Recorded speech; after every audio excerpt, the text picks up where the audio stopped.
Yesterday was not my best day. I got into it with somebody that matters the world to me. And I walked away from that conversation feeling like I blew. My thoughts were running wild, my words were sharp, and my reaction, let's just say it doesn't reflect the man I want to be. If you've ever felt the punch in the gut, that regret after saying or doing something that you shouldn't, this episode's for you. Today we're going to be talking about how God can step into the middle of our mess and help us think better, respond better, and react better, even when it feels like we've already blown it. It's not about being perfect. It's about letting God take over so that we can stop wrecking the things we care about the most. Let's dig in. Welcome back to Renegadez, Man of Faith and Fortitude. I'm your host, as always, Preacher Joe. And around here, we don't tiptoe around it. We tackle it head on with honesty, grit, and God's word. Today, I'm speaking straight out of my own life. See, I lost my cool, and it cost me dearly. But instead of wallowing in regret, I want to talk about what God is teaching me through it. How to surrender our thoughts, our words, and our reactions to Him. Because let's face it, folks, the world does not teach us how to fight the right way. It tells us to react, to defend, and win at all costs.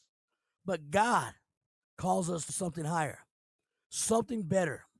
So if you have ever let your emotions get the best of you, or you have felt like you are stuck in a cycle of saying and doing the wrong things, like I said before, folks, this episode for you. Grab yourself a cup of coffee, sit back, and let's ride. Before we end, let me ask you this. What is the one thing that you wish that you could take back from a fight? Is it the way that you reacted? The words that you used? Or maybe, just maybe, the fact that you didn't say or do what you knew you should have? I want you to drop your answer in the comments below or shoot me a message. I want to hear from you. And while you're at it, hit that like button, share this episode, and subscribe. Help spread the word so that we can keep building this brotherhood of men who are striving to be better. Oh, and if you're looking for practical tools to grow in your faith, I want you to grab a copy of my book, Man of Faith and Fortitude, Redefining Masculinity in Christ. It's packed with stories, packed with scriptures, and real talk about what it means to be a godly man in today's world. Available now at Barnes & Noble and Amazon. Links down in the description. Now, moving on. We need to start thinking better, guys. The battle starts in your mind. According to Proverbs 23:7, it says, "For as he thinketh in his heart, so is he." So let me tell you something straight. If you're losing the battle in your head, you're going to lose the battle in your life. Your mind is where everything starts. Your decisions, your actions, even the way that you treat people around you. If your thoughts are out of control, your life will be too. Take it from me. Yesterday my mind was a mess. Frustration was running the show. Pride was screaming louder than wisdom. And because I did not take the time to check my thoughts, they spilled out of my mouth and into the actions like a busted pipe. Here's the truth. If you don't let God get a hold of your mind, the enemy will. It's not just a possibility, it's a guarantee. See, the enemy thrives in the chaos of unchecked thoughts. He'll twist them, magnify them, and use them to tear you down from the inside out. That's why the Bible is crystal clear when it says, "Be transformed by the renewing of your mind," according to Romans 12:2. Notice, I want you to notice something. It does not say renew your mind once and you're good. No, this is a daily work. It's a battle you fight every single day. Think about it. I want you to think about it like this. Your mind is like a garden. Whatever you plant is going to grow. If you're planting seeds of negativity, fear, pride, guess what you're going to sprout? A whole lot of shit. A whole lot of weeds. But if you're intentional about planting seeds of faith, gratitude, and trust in God, you're going to see growth that aligns with His will. So how do you fight back when your thoughts are spiraling out of control? First, recognize the pattern. Do not let toxic thoughts set up shop in your head. Do not let them live there rent-free. Second, replace those lies with God's truth. When your mind tells you you're not good enough, remind yourself of what God says in Psalm 39:14. You are fearfully and wonderfully made. When your thoughts scream, you'll never get through this, I want you to stand on the promise in Philippians 4:13. I can do all things through Christ who strengthens me. And finally, pray like your life depends on it, because it does. The next time you feel negativity creeping in, do not wait for it to take over. Stop, pray, and pray this. God, take control of my mind. Help me think the way that you want me to think. I know it sounds simple, but here's the deal. Simple does not mean easy. It's going to take discipline. It's going to take to admit that you cannot do this alone. But here's the promise. When you give God control of your thoughts, he gives you peace in return. And not just any peace. According to Philippians 4:7, the kind that surpasses all understanding. That one prayer, God take over my mind, can change the entire trajectory of your day. It can change the entire trajectory of your week, of your life. You'll start seeing people differently. You'll start responding to challenges differently. And most importantly, you'll start walking in alignment with God's purpose for you. So don't wait until your thoughts are out of control to give them to God. Start every morning by saying, Lord, my mind is yours. Shape it, guard it, use it for your glory. Because when your mind is right, everything else in your life will start falling into place. The second thing we need to start doing is start responding better. Words that build, not break. Proverbs 18:21 says, death and life are in the power of the tongue. I know we all heard that saying, sticks and stones may break my bones, but words will never hurt me. Let's not sugarcoat it now. Words are weapons. They can build someone up like a fortress, or they can cut them down like a blade. And yesterday, I used mine recklessly. Instead of speaking life, I let my emotions load the gun and pull that trigger. And the second I pulled that trigger, I knew I'd caused damage. The regret hit me like a truck. Here's a cold, hard truth, brothers. Just because a thought pops in your head does not mean it belongs on your tongue. A lot of us, myself included, get caught up in the heat of the moment, thinking that we have something to say, but the reality is, most of the time, saying nothing is the best option. You ever notice how in those moments of anger and frustration that we say the things that we regret the most? That's not a coincidence. That's pride, pain, and insecurity speaking louder than wisdom. And let me tell you, that is the exact moment you need to pause, take a deep breath, and check yourself. Ask yourself this, is what I'm about to say going to fix the situation? Or is it just going to scratch my ego? Let's talk about the power of words. Proverbs 18:21 does not mince words when it says, death and life are in the power of the tongue. Think about that for a second. Your words have the power to give life or destroy it. That's not a metaphor. That's truth. That's real. You can literally speak life into your marriage, your friendships, your kids, your coworkers, or you can suck the life out of them with reckless, thoughtless words. This is where God steps in. He didn't give us the ability to communicate so that we could win or prove a point. He gave us words to heal, to encourage, and to reflect on his grace. If your words don't do those things, you're not serving the purpose God intended for them. This is what I learned the hard way, right? 1, pause before you speak. James 1:19, the Bible says, be quick to listen, slow to speak, and slow to become angry. I want you to notice that quick to speak is not in there. Why? Because when you speak in haste, you're almost always speaking from a place of emotion, not wisdom. So before you say anything, pause. Give yourself a moment to let God in before your emotions take over. 2, pray for discernment.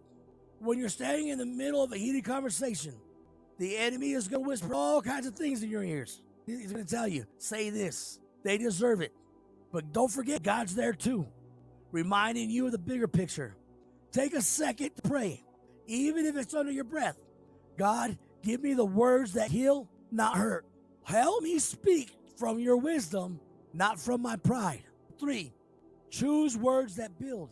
When you do speak, ask yourself, are these words adding value? Are they building this person up? Are they a reflection of God's grace? If the answer is no, hold your damn tongue. Silence is better than words that wound.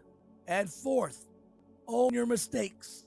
When you screw up, and trust me, you will. Don't let pride keep you from making it right. Go back and apologize. Admit where you were wrong and ask for forgiveness. It's not weakness, folks. It's strength. That you care about them more than you care about yourself. Show the people in your life that you care more about them than you care about being right. The most beautiful thing about God is that he does not leave us in the mess that we make. Even when we have used our words to hurt, he can step in and bring healing. But we have to invite him into our conversations before the damage is done. Words are powerful, brothers, but they don't have to control you. God can take the ugliest parts of your heart, the anger, the pride, the frustration, and transform them into grace, kindness, and truth. When you surrender your tongue to him, you'll find yourself speaking life into places where there was only death before. So next time that you're standing at the edge of ready to let loose, stop, pause, and pray.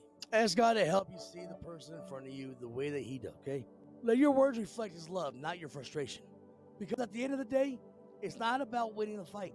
It's about building something that lasts. And words that build are always stronger than words that break. Proverbs 16:32 says, he that is slow to anger is better than the mighty, and he that ruleth his spirit than he that taketh the city. Let's be honest. Reactions are like grenades. When you pull that pin, they're fast, loud, and they're destructive. They come from your gut, not your head. But if you're not careful, they can wipe out everything and everyone in their path. I know this because I've been there way too many times. Yesterday was one of those times. My reaction was not controlled, and it showed. I let frustration and pride hit the gas pedal, and before I knew it, I was in a place I did not want to be, saying and doing things I regretted the second that they happened. Here's what I learned.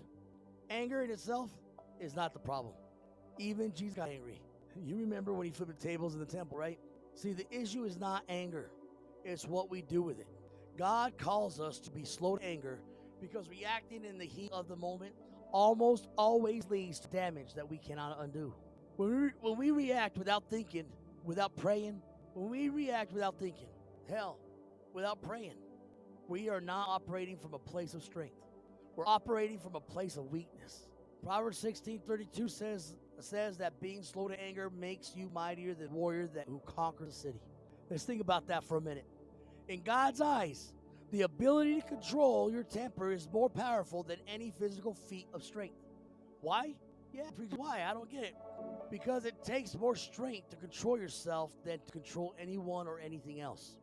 The world tells us that self-control is weakness, right? That if you don't lash out, you're soft. See, but the truth is, self-control is the ultimate display of strength. It shows that you're not a slave to your emotions, that you're operating on a higher level, one that reflects God's character. But Preacher Joe, why does it hurt so quickly? You see, I'm glad you asked that question. Reactions born out of anger or frustration are almost always fueled by pride, right? See, we want to defend ourselves, prove a point, or get the last word in. But here's the kicker. That instant reaction might make you feel better for 5 seconds, but it's going to cost you something much greater. And what is that? Your peace, your relationships, even your integrity. Now, every harsh word, every slammed door, every impulsive action leaves a mark. And while we can't apologize, the damage is often already done. That's why God tells us to pause, slow down, to rule over our spirits instead of letting them rule over us. Well, hey, Preacher Joe, how do I slow down the explosion? Great question, guys, great question. 1, pause before you react. When you feel that fire rising in your chest, I want you to stop. Don't speak, don't say nothing at all. I don't want you to act, I want you to breathe. That pause is your moment to reset. It's your chance to step out of the emotion and into God's peace. Even if all you can do in that moment is take one deep breath. That split second can be the difference between reacting in anger and responding with wisdom. The second thing I want you to do is pray, even a short prayer. Sometimes all you have time for is, God, help me. And let me tell you, that's enough. The simple act of turning to God in the heat of the moment invites his presence into the situation. When you bring him into your reactions, he gives you the strength to respond in a way that reflects his love instead of your frustration. Thirdly, ask yourself what matters most. In that very moment, everything feels urgent. See, but take a step back and ask yourself, what's at stake here? Is this worth losing my peace over? Is this worth damaging a relationship? When you see the bigger picture, it's easier to let go of the need to react instantly. And lastly, know when to walk away. See, sometimes the best reaction is no reaction at all. Walking away does not mean that you're weak. It means you're wise. If the situation is too heated, step away. Calm down. Come back to it later when you can approach it with a clear mind and a steady heart. Well, Preacher Joe, what's God's role in all this? What's God's role in our reactions? Let me be real with you. Self-control isn't something that you can just will yourself up. Self-control is not something you can just will yourself to have. It's not about gritting your teeth and trying harder. It's a gift from God, a fruit of the Spirit, according to Galatians 5:22-23. When you ask God for help, He shows up. He gives you the strength to pause, the wisdom to choose your words carefully, and the grace to respond in a way that honors Him. Here's the most beautiful part. Even when we mess up, even when your reaction causes damage, God's grace is big enough to cover it. He can heal what's been broken and teach you how to do better next time.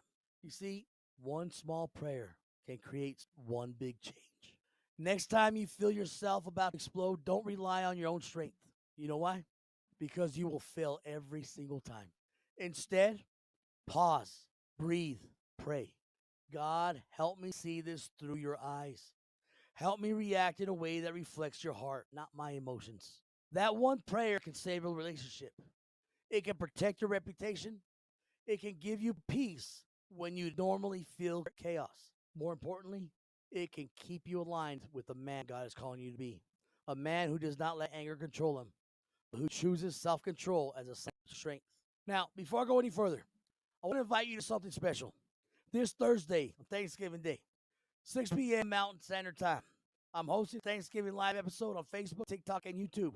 We're going to be talking about finding gratitude when there's nothing to be grateful for. I know the holidays are not easy for everybody. For some of us, this time of year brings more pain than joy. But we're going to come together, share stories, and discover how to find gratitude even in the darkest times. If you're feeling alone, overwhelmed, or just looking for a real connection this Thanksgiving, don't miss it. I cannot wait to see you there. And if you want more tools to grow as a man of faith and fortitude, grab a copy of my book, Men of Faith and Fortitude, Redefining Masculinity in Christ. It's packed with practical advice, raw stories, and biblical truth to help you step into the man God created you to be. Get it now on Amazon or Barnes & Noble. The link is down in the description. Also, you want to rep the message?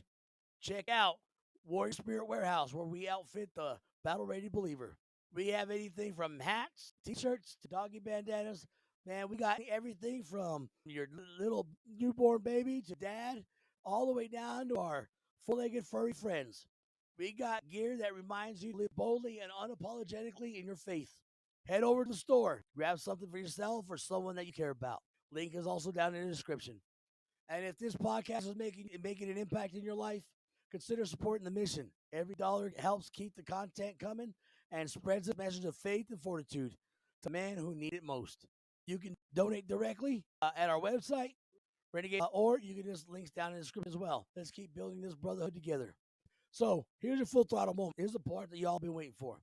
Here's the deal. Falling down does not make you a failure. Staying down does. Every time you ask God to help you think, respond, or react better, you're taking another step toward the man He created you to be. You're not going to get it perfect every time. No, you're not. But you're going to get stronger. You're going to get wiser and more grounded in His purpose. That is how warriors of faith are made. That's all I got for today, folks. Remember, the fight is not over just because you fell down. Get back up. Keep leaning on God. Keep striving to be better. And don't forget to join me this Thursday, Thanksgiving Day at 6 p.m. Mountain Time for our live Thanksgiving episode. Until next time, keep believing, keep striving, and keep living a life full of faith and fortitude. Say goodbye, and God bless. To my fans, to my friends, to my family. When I leave this earth, I hope y'all all remember me. R.I.P. shout out Quinn, rest in peace, preacher man. I'ma hold it down, but swear to God I miss you, man. R.I.P. you all, we miss you, Franco. Freaky T, he took it hard, I feel his pain though. So many cry, I see so many down for nothing at all. Giving their life up for something so small. I say, so many tears, so many years we can never get back. This ain't life, it was living in the past, that's our way. Everybody, man, you gotta wake up. Never know when you gonna go, you understand? R.I.P. to all my homies, man. I love y'all, miss you, man. We gonna come join you one day, homie. It's got to be hope in my future. Tell 'em, Cause pain in my past, they don't see it though. yes, it They will. don't see it though. But I always been a believer. Me too, me too. And suffering can't last. Tell 'em. Oh, no, do it, don't. Cause we come